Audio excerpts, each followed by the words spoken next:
So I was scrolling through the Steam store Next Fest, which advertises playable demos on their platform for soon to be released games, and I came across a game called Aloft, which advertises itself as a sandbox in the sky. He did it! He said the title of the video. I gotta stop using that bit. The appeal of the game is that alongside being a floating island-based sandbox, it also advertises itself as a cozy game that rewards actions instead of punishing mistakes. It intrigued me enough to download it as well as give my personal thoughts on it because I know how you guys feel about sandbox games on this channel. Now currently this game is in pre-release demo, and I know you're probably going to ask why I'm making a full-on video for something that's not even fully out yet. And my answer to that is, it's slated to be released within the next 3 to 4 months, and there are a lot of things to praise it for as well as some major issues that need to be discussed. So obligatory, if you disagree with my opinions, completely understandable, but if you did like what you watched, consider subscribing. Thanks. The best way I could probably describe gameplay is that if you were to take the islands from Legend of Zelda Tears of the Kingdom and combine it with the fundamental mechanics of Raft, you get this game. People were also comparing it to the discontinued 2019 game Worlds Adrift, but I never heard of nor played it, so I'm going to take people's word for its similarity. Now let's start this off by talking about the good parts. For one, I think this is a really cool concept where instead of exploring on land by foot, it's through the air on your own personal wing glider like Avatar: The Last Airbender. Islands are reasonably spaced out enough so that you can enjoy the freedom of flying between them, but don't drag on to the point where you're wasting precious minutes going from point A to point B. I also really appreciate that there are little pockets of cyclones that lift you up in the air even though they're not necessary because you could just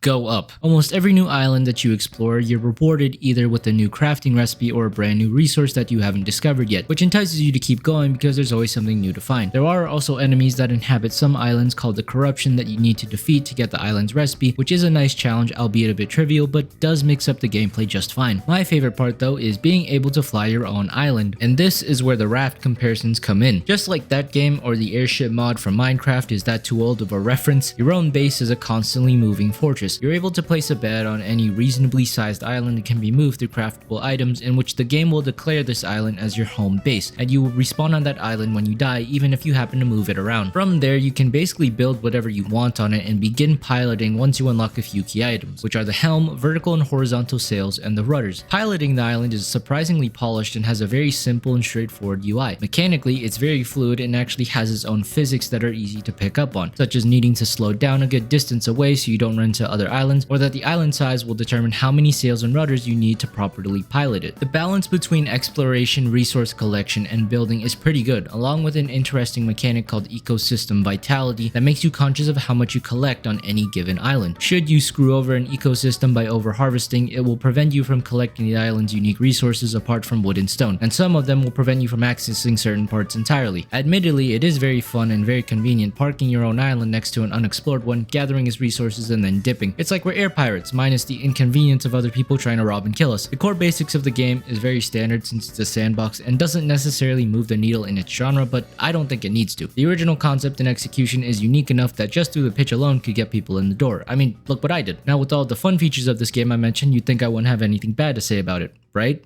Right? Foreshadowing is a literary device in which...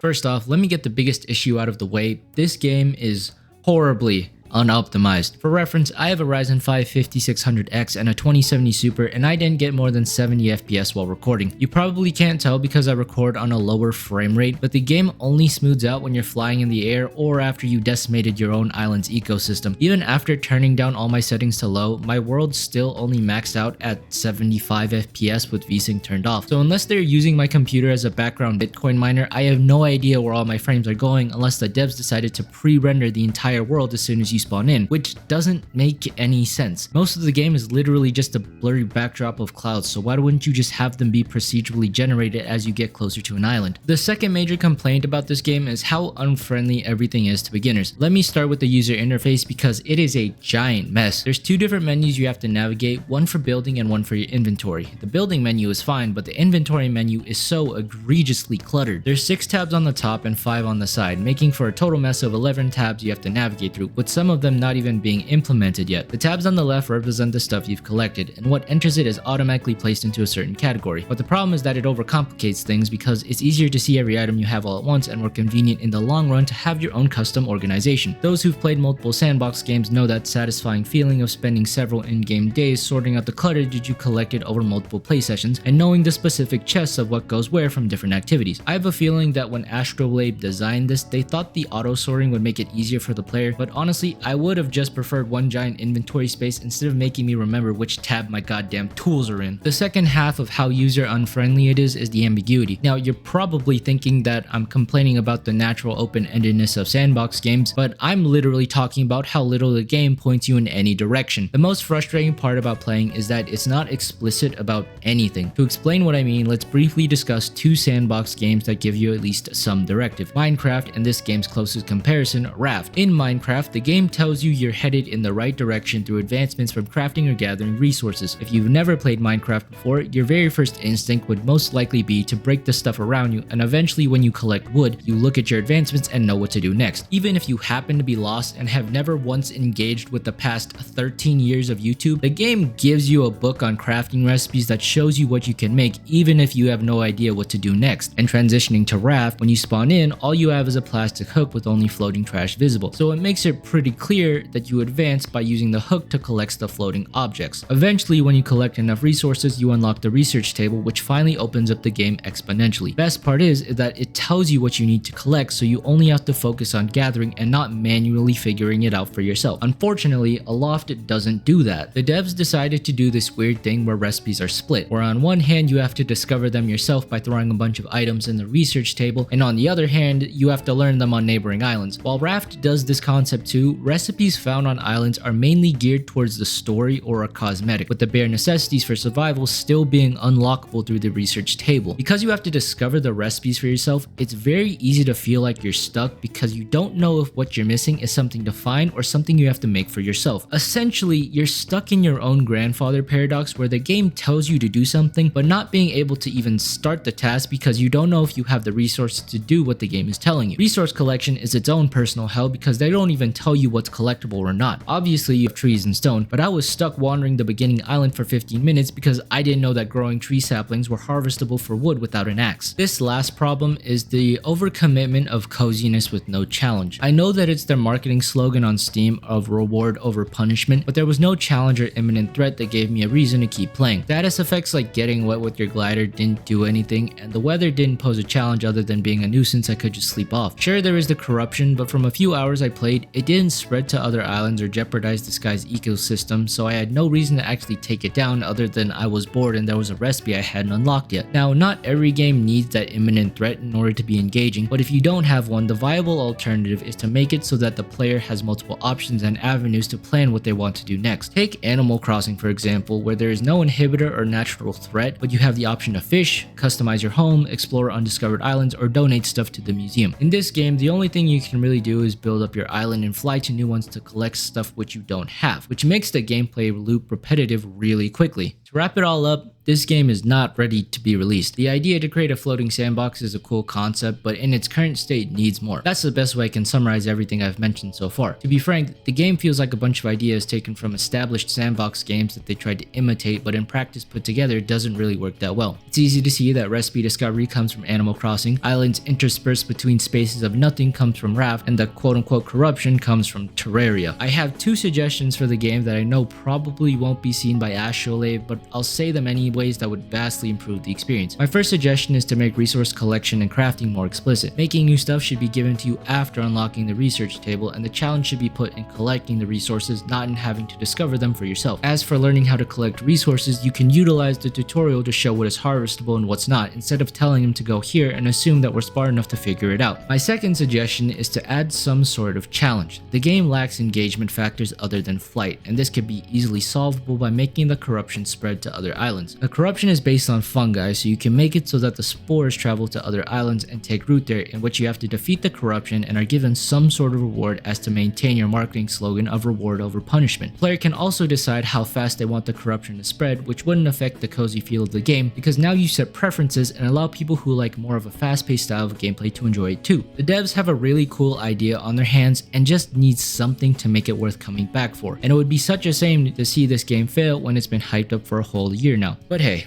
these are just my 2 cents. As always, thanks for watching. Subscribe and have a good day.